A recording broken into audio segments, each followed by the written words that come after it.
share my other screen. Okay.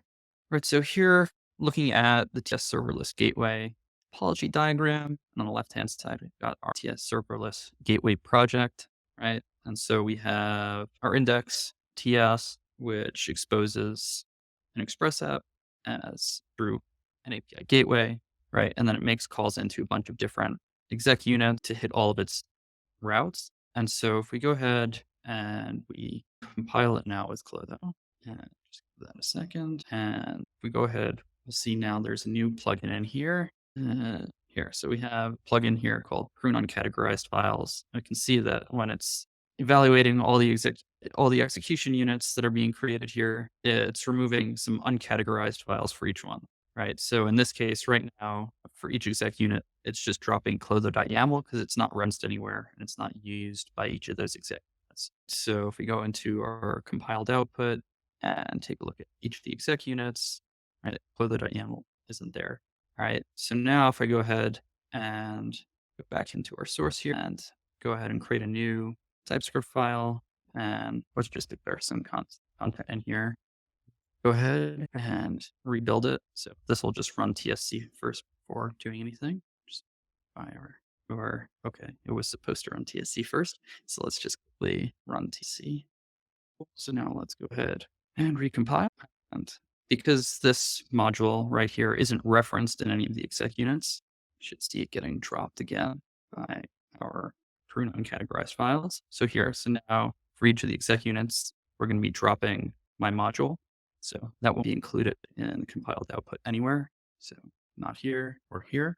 And if I go back again and let's say modify post users and add in require statement here, module, then let's just log over there so that it's being used.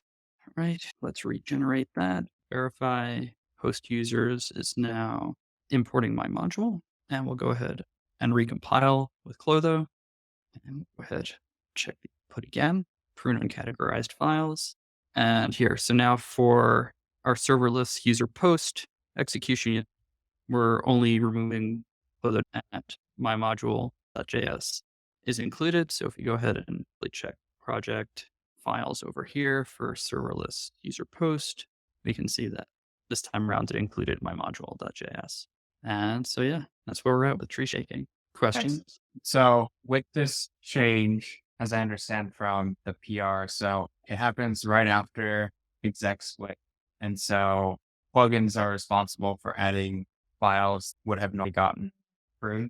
Is that right? Yeah, so we do exec split, and then each language, or really each application type that we support or project type has its own plugin to decide like what the appropriate entry points are and what the appropriate resources are so that they don't get pruned. So if you look here, I didn't touch on this before, but we have these other plugins running here, right? Plugin Node.js executable, Python executable, and Golang executable.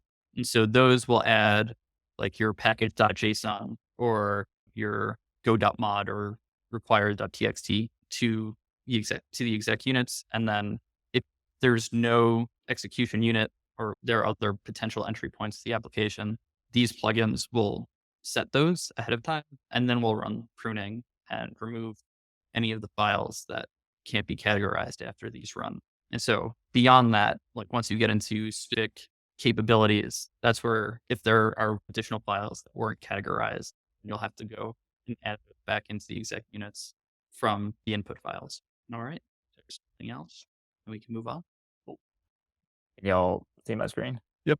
That work? Okay, cool. Yeah, so this is, I'm just going to run through quickly this is the Go expose sample app that's up there. It's just a single, like no exec, single expose with 2 local routes for right now. There's some limitations, but I'll walk through them really quickly. And then this is just the base mod file, which doesn't need anything other than the cheat router right now. Yeah, so if I go here and I run the compile, it'll go through and find the 2 routes that we have, set up the compiled directory, and there's a couple of things. So in the actual Go app now, we'll basically add in some of the extra imports and things that we actually require. So here, the handler logic right now is going in here. There's some comments about whether or not we want to just move this into a different file and just have it reference it. Like we can definitely clean that stuff up later. But for right now, it's just being added to their actual where the listen and serve is actually being commented out. The imports and things like that are also getting slightly modified.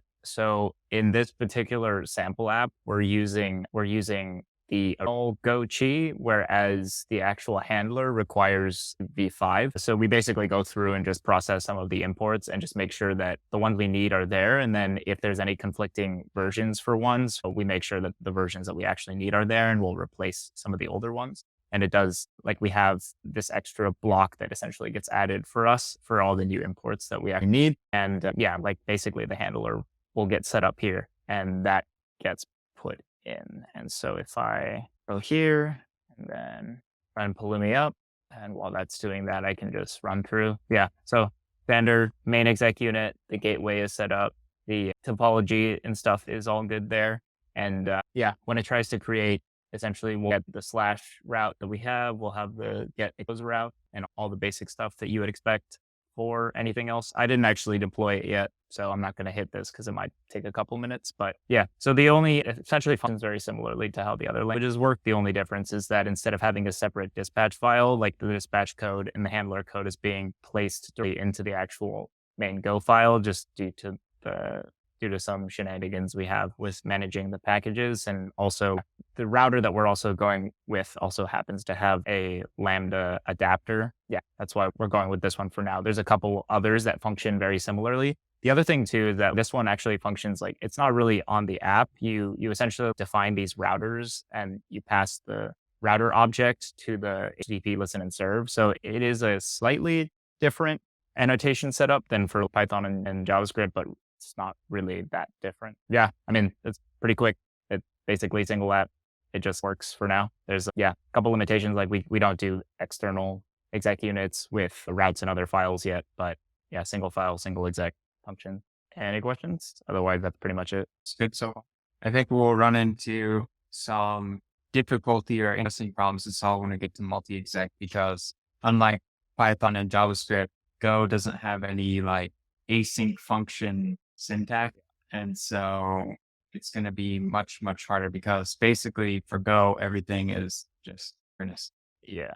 I chatted briefly with Aaron about this the other day. The conclusion was like, when we actually get to multi-exec and dealing with proxying and stuff like that as well, we're going to have a conversation on how exactly we want to do that.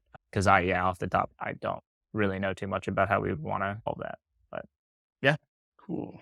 Is that all for the Go stuff? Yep. Very fast. I'll go ahead and take over then and start with the simpler of the two. So to enable some of the Helm stuff, we wanted to provide both Dockerfile overrides, so they didn't actually have to use our annotations for persist or anything if they didn't want to, as well as the project file overrides essentially. So we have this sample app ts override, and the simple things that we're doing is we have 3 exec units. We have assets hello, we have assets static, and then I have one that's assets override. And what we're intending to do is we have a Docker file to override assets static. We have hello.dockerfile, which is intended to override the auto-generated Docker file for assets hello. And then for the Docker override file, we actually want it to generate its own Docker file. So quickly, I'll just compile that and show the compiled output to where within each of the 3, you can see assets used to have the annotation. So it's just moving over the correlated Dockerfile override. Similar to assets hello, you can see the hello.dockerfile instead of the regular Dockerfile. We picked up an override as well for that. And then for assets override, you'll actually see no annotation. So it's our auto-generated Dockerfile. We do require the Dockerfiles to be at the root of the project where you're running Klotho at the moment. And that's because we don't want to infer the context that you're providing when we're doing Docker Compose or anything like that. But outside of that, we give flexibility in naming like hello.dockerfile or dockerfile.hello so that you can override multiple execution units if necessary. So the other thing that we're doing within the sample app is within our hello directory, we include another package.json. Say you have a lot of dependencies in your root package.json, and certain execution units won't need to use all of those dependencies. If you include a project file near your index or any of your execution units annotations, we will try to match the best path of the closest project file to where your execution unit exists. So you can see for like assets static, we include the package.json at root, but within assets hello, we do not include the package.json at root, and actually in hello's directory, because we saw that there was a match in path to where the execution unit lives, and there's a project file at that same path. So that's showcasing the ability to nest project files to reduce dependency scope, as well as override Dockerfiles so that we don't auto-generate. Going to pause there for any questions around these two features before moving forward. Cool. There's no questions. That's easy enough. We can dive into some of the other work. So next stuff that I want to go over, we'll first look at our Helm sample app. Essentially, all our Helm sample app is doing is it's providing a Helm chart. This Helm chart is actually the Helm chart. And we are just annotating the chart, the execution unit ID, so we can pick it up natively in the chart. And then we're also providing a Dockerfile override just to use the Nginx base image. Obviously, if we just did the chart, it would use the same image, but we just want to show that we can build Dockerfiles separately, inject them into the Helm template after it's rendered to provide that same ease of deployment. So we'll run compile this app, and to show the compiled outputs, it is going to split up everything needed to build the image in the Nginx Helm directory, since that's our execution unit. And then the actual chart name from the chart.yaml is Nginx ingress. So within our compiled charts, you will find Nginx ingress, which has all of the templates and CRDs rendered. And the substitutions that we do, to give you an example, is similar to the image. We will create new values. So here it's the execution unit image to show that there are values that we need to sub in as we're deploying other resources. So image and the IAM role are the two that we recognize here because it's just an execution unit ID, and that's what we need to operate within the scope of AWS. Everything else we will leave so that we are minimally invasive outside of just adding labels for us to understand what is actually something that we have modified, as well as making sure that if you have more execution units, that your actual pods and whatnot are going to be split up by labels and selectors within the deployment.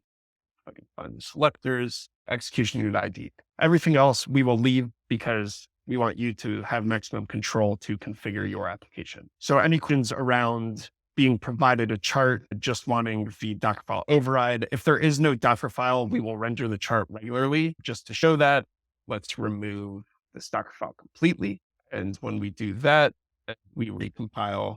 Now in the compiled version of the deployment, if we go to the image, you see that Nginx ingress image. So it'll just render it as it's supposed to be rendered because it realizes there's nothing to replace there. Any questions around that workflow? What's the general, what's the general purpose of, just because I missed a lot of things over time? You broke up a little bit in there, so I didn't quite get that out. What's the overall for this feature, given that it was out for quite, I don't have context. Yeah, so part of the value prop for this feature is mainly the transforming your template to be AWS specific is one thing. A lot of companies, when they're actually deploying their Helm charts, will have to go through the process of building the image, pushing the image up to wherever it is. Usually the name will be the same, but if you update the actual image tags, so version, etc., then you have to go into the Helm chart and modify that. And so there's a lot of manual steps to really get to the end result of running Helm install or Helm upgrade. With this, because we recognize your Dockerfile and we're building the image to ECR, pushing it up to ECR, we'll understand every single time your image is built how to sub those values into Helm itself. The other thing that's nice is because Helm templates and Kubernetes management in general, when they're put out into the open, aren't normally provider specific. The one thing that we're adding, and now that I removed the Dockerfile, it's gone. Let me add back the Dockerfile and recompile just to make sure. One thing that we're adding is some of the better specific bits. So Nginx isn't the best example because it doesn't need access to other AWS services, but say your code actually needed access to S3 or to Dynamo. And there's no real way to provide that via Kubernetes. Now you can assign the role to the node, but then every single pod running on that node is going to have the same permissions to access those resources. We'll make it native to do IAM roles for service accounts. So we will create an IAM role for your exec unit, and we'll inject it into the service account, make sure that service account is tied to the pods that are running this application. So we can go through some of the security aspects of least privileged. And as we become smarter, we can continue to add to that and add to the networking aspects of your cluster. In a way, all I need is help. Right. Now that's the basic use case of, we know Kubernetes, we have a chart, we just want to provide the Docker file or the contents to build a Docker file. We don't actually need your other annotations. The use case for we need your other annotations is actually where I think things start to get a little bit more interesting. So I'm going to run through that quickly. And here we have the TS EKS app, which basically we were deploying all through Pulumi. Now you can see I've labeled the Helm chart options installed to true.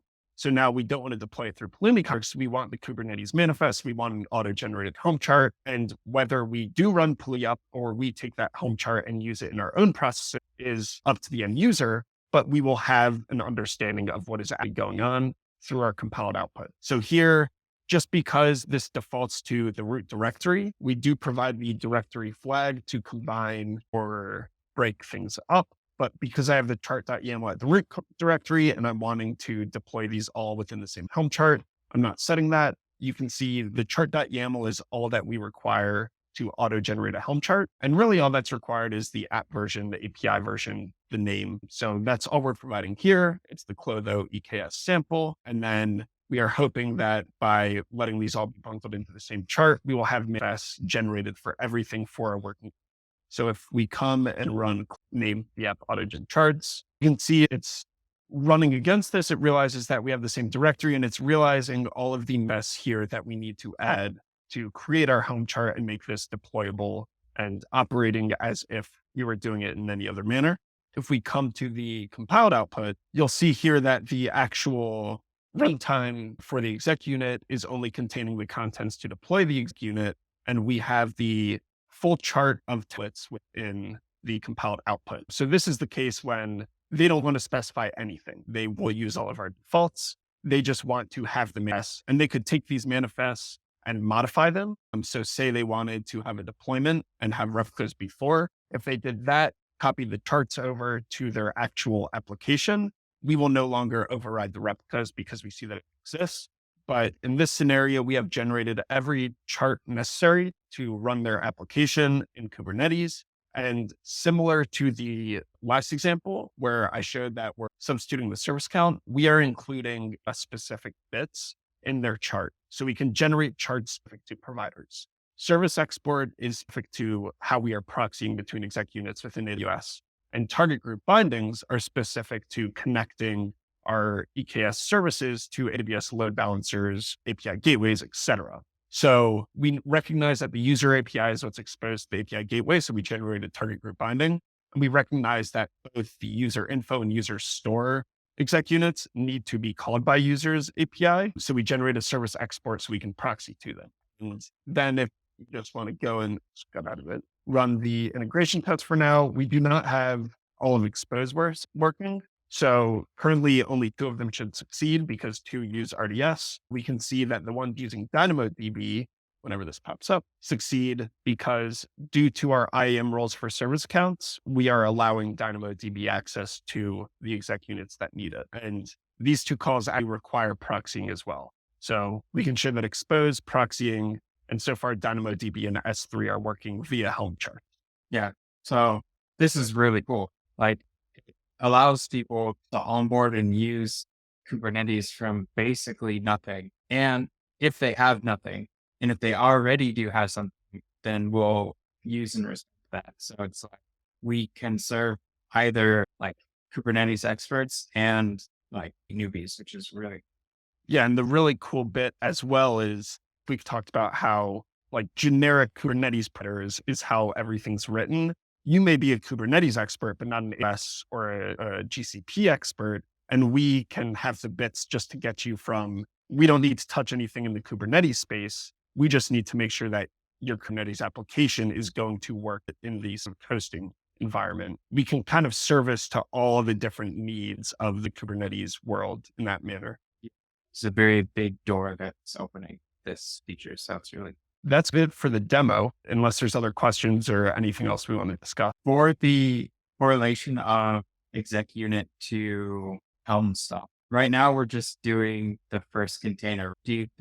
So you have the execution unit annotation in the chart YAML. Do you think, or how do you vision being able to support like potentially multiple units in the same chart?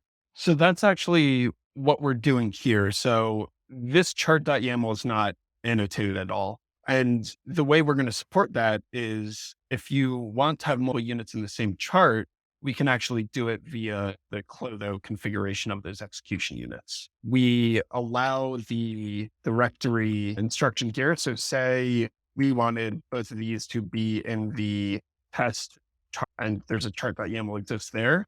If we include this directory in all three of them, and the indentation's wrong, but it shows the idea, all three of these execution units will be attempted to be put in the same chart. Since Helm That's for when we generate the chart. What about when we read the chart? This could also be for when we read the chart. So say, and I'll pull up the other example.